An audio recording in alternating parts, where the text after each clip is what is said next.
ایک ایسا بادشاہ جس کا حکومت اس پوری دنیا پر تھی، مگر اس کا غرور اس کی تباہی کا سبب بنا۔ طاقت کی نشے میں وہ اللہ کے مقابل آیا، مگر اللہ کی حکمت نے اسے ایک حقیر مخلوق کے ذریعے تباہ کیا۔ تو آئیے جانتے ہیں اس کہانی کو آخر تک، لیکن آپ لوگوں سے گزارش ہے کہ اس ویڈیو کو آخر تک ضرور دیکھیے۔ اس دنیا کی تاریخ میں 4 ایسی بادشاہ گزری ہے کہ جن کو اللہ تعالی نے پوری روح زمین کی حکومت عطا فرمائی تھی۔ ان میں سے 2 بادشاہ مسلمان تھے اور 2 کافر۔ مسلمان بادشاہوں میں سے ایک کا نام حضرت سلیمان علیہ السلام اور دوسرے کا نام حضرت ذوالقرنین علیہ السلام ہے، کہ جن کو اللہ تعالی نے منصب نبوت پر فائز فرمایا تھا۔ اور کافر بادشاہوں میں سے ایک کا نام نمرود اور دوسرے کا نام بخت نصر تھا۔ خدائی کا جھوٹ دعویٰ کرنے والا بادشاہ نمرود شہر بابل کا حاکم تھا۔ اس بادشاہ کا نام نمرود بن کنعان تھا۔ روایات میں آتا ہے کہ اللہ تعالی نے نمرود کو پوری روح زمین پر حکومت عطا فرمائی تھی، اور اس بادشاہ نے پوری روح زمین پر 400 سال تک حکومت کی۔ یہ ایک جابر اور ظالم بادشاہ تھا، اور اس کے دور کے اندر بت پرستی عام تھی، اور لوگ اللہ تعالی کی وحدانیت کو چھوڑ کر بتوں کی پوجا کرتے تھے، اور نمرود کو اپنا خدا مانتے اور اس کی عبادت کرتے۔ اس نمرودی دور میں بت پرستی اس قدر عام تھی کہ تمام نمرودیوں نے اپنے خداؤں کے طور پر بہت سارے بت بنائے ہوئے تھے جن کی وہ لوگ عبادت کرتے تھے۔ اس کے ساتھ ساتھ نمرود خود کو بھی خدا کہلواتا اور لوگوں کو اپنی پوجا کا حکم دیتا۔ اس قوم کی ہدایت کے لیے اللہ تعالی نے اپنا ایک پیغمبر حضرت ابراہیم علیہ السلام کو مبعوث فرمایا۔ کفر اور شرک اور بت پرستی کی اس دور کے اندر حضرت ابراہیم علیہ السلام وہ واحد شخص تھے جو اللہ تعالی کی وحدانیت پر ایمان رکھتے تھے اور بتوں کی بجائے اللہ تعالی کی عبادت کرتے تھے۔ حضرت ابراہیم علیہ السلام نے جب اس قوم کو اللہ تعالی کی ذات کو چھوڑ کر بت کی پوجا کر کے دیکھا تو حضرت ابراہیم علیہ السلام نے اس قوم کو ہدایت کی طرف بلایا اور بتوں کی پوجا کرنے کے بجائے اللہ تعالی کی عبادت کرنے کا حکم دیا۔ حضرت ابراہیم علیہ السلام نے اپنے قوم سے فرمایا کہ اللہ تعالی کی ذات ایک ہے اور ہمیں اسی کی عبادت کرنی چاہیے، لیکن یہ نمرودی قوم اپنی شرک اور کفر سے باز نہ آئی اور اسی طرح بتوں کی پوجا کرتے رہی۔ ایک دن حضرت ابراہیم علیہ السلام نے اس قوم کی جھوٹی خداؤں کو اس قوم کے سامنے جھوٹ ثابت کرنے کا ارادہ کیا۔ حضرت ابراہیم علیہ السلام اس مقام پر تشریف لیے گئے جہاں ان کے وہ تمام بت پڑے ہوئے تھے کہ جن کے وہ لوگ پوجا کرتے تھے۔ حضرت ابراہیم علیہ السلام جب اس قوم کے بت خانے میں پہنچے تو وہاں ان کے تمام بت پڑے ہوئے تھے، تو حضرت ابراہیم علیہ السلام نے ان کی تمام بتوں کو توڑ دیا اور تمام بتوں کو توڑنے کا الزام ان کی بڑے بت پر لگا دی۔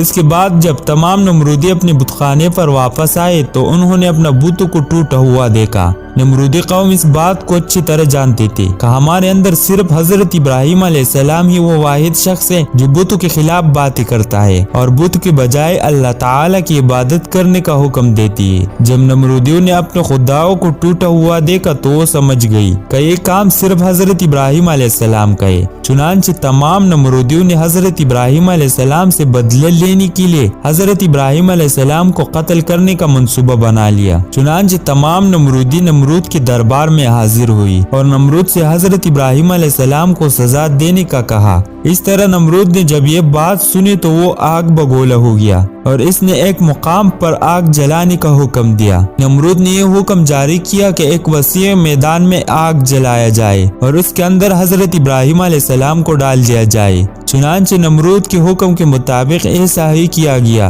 دور دراز سے بہت سارے لکڑیوں کو اکٹھا کیا گیا اور ایک وسیع میدان کے اندر جمع کیا اور ان کے اندر آگ جلا دی گئی۔ حضرت ابراہیم علیہ السلام کو سزا دینے کے لیے جو آگ جلا دی گئی وہ اس قدر زیادہ تھی کہ اس کی شعلیں آسمانوں کو چھو رہی تھی۔ جب نمرود کے حکم کے مطابق ایک وسیع میدان میں آگ جلا دیا گیا تو اس کے بعد حضرت ابراہیم علیہ السلام کو اس آگ کے اندر ڈال دیا گیا۔ جیسے ہی حضرت ابراہیم علیہ السلام اس آگ کے اندر تشریف لائے تو اللہ تعالی نے فوراً آگ کو حکم دیا کہ اے آگ تو حضرت ابراہیم علیہ السلام پر ٹھنڈی اور سلامتی والی ہو جا۔ تو وہ آگ اللہ تعالی کے حکم کے مطابق حضرت ابراہیم علیہ السلام پر ٹھنڈی اور سلامتی والی ہو گئی۔ حضرت ابراہیم علیہ السلام ارشاد فرماتا ہے کہ میں جتنی دن آگ میں رہا اتنے دن میں اللہ تعالی کی خاص فضل اور رحمت میں تھا، اور جو سکون اللہ تعالی کی طرف سے مجھے آگ کے اندر عطا کیا گیا وہ اس سے پہلے کبھی نہ تھا۔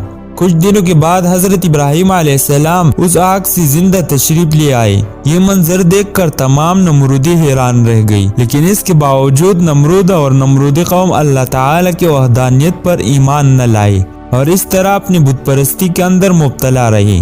لیکن اس کے باوجود حضرت ابراہیم علیہ السلام اپنے عہد سے پیچھے نہ ہٹی اور مسلسل اپنے قوم کو حق کی دعوت دیتی رہی۔ حضرت ابراہیم علیہ السلام نے نمرود کو 12 دفعہ سمجھایا اور کفر اور شرک سے باز آنے اور اللہ تعالی کے وحدانیت پر ایمان لانے کا کہا۔ حضرت ابراہیم علیہ السلام کی یہ بات سن کر نمرود اللہ تعالی کے وحدانیت کا انکار کرنے لگا اور حضرت ابراہیم علیہ السلام سے مناظرہ کرنے لگا۔ حضرت ابراہیم علیہ السلام کے سامنے نمرود نے خدائی کا دعویٰ کر دیا۔ نمرود نے حضرت ابراہیم علیہ السلام سے مناظرہ کرتے ہوئے یہ سوال کیا کہ تیرا رب کون ہے؟ تو حضرت ابراہیم علیہ السلام نے کہا، میرا رب وہی ہے جو زندگی اور موت دیتا ہے۔ یہ بات سن کر نمرود مسکرانے لگا اور حضرت ابراہیم علیہ السلام سے کہنے لگا کہ یہ تو میں بھی کر سکتا ہوں۔ چنانچہ نمرود نے تکبر کے ساتھ 2 قیدیوں کو بلایا جن کو سزائے موت ہو چکی تھی۔ ان میں سے ایک کو نمرود نے قتل کیا اور دوسرے کو آزاد کیا، اور اس طرح نمرود تکبر کے ساتھ حضرت ابراہیم علیہ السلام سے کہنے لگا کہ دیکھو میں نے ایک کو زندگی دی اور ایک کو موت دے دی۔ اس طرح نمرود حضرت ابراہیم علیہ السلام کے سامنے اپنے آپ کو خدا کہنے لگا اور اپنی خدائی کی باتیں اور دلیلیں پیش کرنے لگا۔ اس کے بعد نمرود پھر حضرت ابراہیم علیہ السلام سے پوچھنے لگا کہ حقیقی خدا تو میں ہوں، بتا تیرا خدا کون ہے؟ اس کے بعد حضرت ابراہیم علیہ السلام نے نمرود کو اس کے عقل کے مطابق جواب دیا کہ میرا رب وہ ہے جو سورج کو مشرق سے طلوع کرتا ہے اور مغرب میں غروب کرتا ہے۔ اگر تو سچا خدا ہے تو سورج کو مغرب سے طلوع کر کے دکھا۔ چنانچہ جب نمرود نے حضرت ابراہیم علیہ السلام کی یہ بات سنی تو اس کا رنگ اڑ گیا اور وہ لاجواب ہو گیا، اور اس طرح نمرود لاجواب ہو کر اپنی پوری قوم کے اندر ذلیل اور رسوا ہو گیا۔ اس کے بعد بھی کئی مرتبہ حضرت ابراہیم علیہ السلام نے نمرود کو اللہ تعالی کی وحدانیت کی طرف بلایا، لیکن نمرود اپنی سرکشی سے باز نہ آیا اور اسی طرح اپنے کفر اور شرک کے اندر مبتلا رہا۔ چنانچہ حضرت ابراہیم علیہ السلام کے بار بار دعوت حق دینے سے نمرود تنگ آ گیا، اور بالآخر تنگ آ کر نمرود حضرت ابراہیم علیہ السلام سے کہنے لگا کہ اگر تیرا خدا سچا ہے تو اس کو بولو کہ اپنی فوج کو بھیجے اور میرے ساتھ جنگ کرے۔ چنانچہ جیسے ہی نمرود نے حضرت ابراہیم علیہ السلام کے سامنے یہ بکواس کی تو فوراً حضرت جبرائیل علیہ السلام حضرت ابراہیم علیہ السلام کے بارگاہ میں حاضر ہوئی اور حضرت ابراہیم علیہ السلام سے کہنے لگی کہ اللہ تعالیٰ کے لشکر جنگ کے لیے تیار ہے۔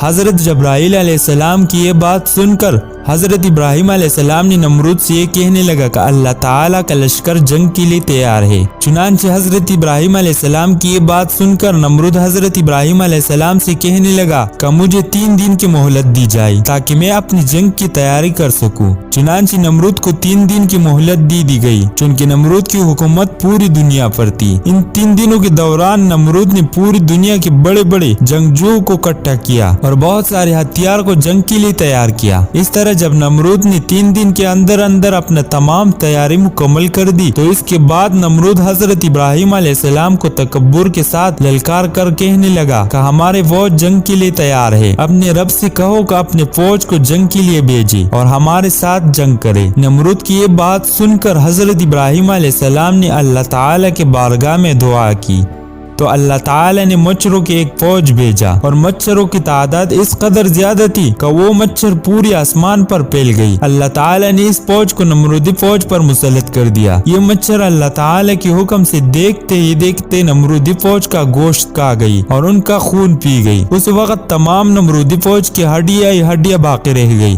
چنانچہ اس دردناک منظر کو دیکھ کر نمرود اپنے محل کی طرف دوڑا اور اپنی بیوی کے کمرے کے اندر چھپ گیا۔ اس دوران اللہ تعالی کے حکم سے ایک لنگڑا مچھر نمرود کے محل کے اندر داخل ہوا۔ نمرود نے جب اس مچھر کو دیکھا تو اپنی بیوی سے کہنے لگا کہ یہ وہ مخلوق ہے کہ جس نے ہمارے فوج کو ہلاک کر دیا۔ چنانچہ اس گفتگو کے دوران وہ لنگڑا مچھر نمرود کے ناک میں داخل ہوا اور وہ لنگڑا مچھر نمرود کی دماغ کو چاٹنے لگا۔ جب وہ مچھر نمرود کی دماغ کو چاٹتا تو اس سے نمرود کو اس قدر تکلیف ہوتی کہ نمرود اپنی سر کو دیواروں پر مارنے لگ جاتا۔ اس طرح اللہ تعالی کے حکم سے وہ لنگڑا مچھر نمرود کی دماغوں میں کئی دنوں تک رہا۔ اس وقت نمرود نے اپنے محل کے اندر یہ حکم جاری کر دیا کہ جو میرے محل کے اندر داخل ہو وہ پہلے نمرود کے سر پر جوتی مارے۔ اس طرح جوتی مارنے کے بعد نمرود کو کچھ دیر کے لیے آرام ملتا، لیکن کچھ دیر بعد پھر درد محسوس ہونے شروع ہو جاتا۔ اس طرح اللہ تعالی نے نمرود کو ایک حقیر اور لنگڑے مچھر کے ذریعے سزا دی۔ نمرود اپنے سر کو سلاخوں کے ساتھ پیٹتا رہا، یہاں تک کہ اللہ تعالی نے اس کو دردناک موت عطا فرمائی اور یہ اپنے سر کو دیواروں پر مارتا مارتا ہلاک ہو گیا۔ وہ نمرود جو پوری دنیا پر حکومت کرنے والے بادشاہ تھا، اور وہ نمرود جو اللہ تعالیٰ کو تکبر کے ساتھ جنگ کے لیے للکار رہا تھا، اس نمرود کو اللہ تعالیٰ نے ایک لنگڑے مچھر کے ذریعے ہلاک کروایا اور پوری دنیا کے لیے عبرت کا نشان بنایا۔ بے شک اللہ تعالیٰ ہر چیز پر قادر ہے۔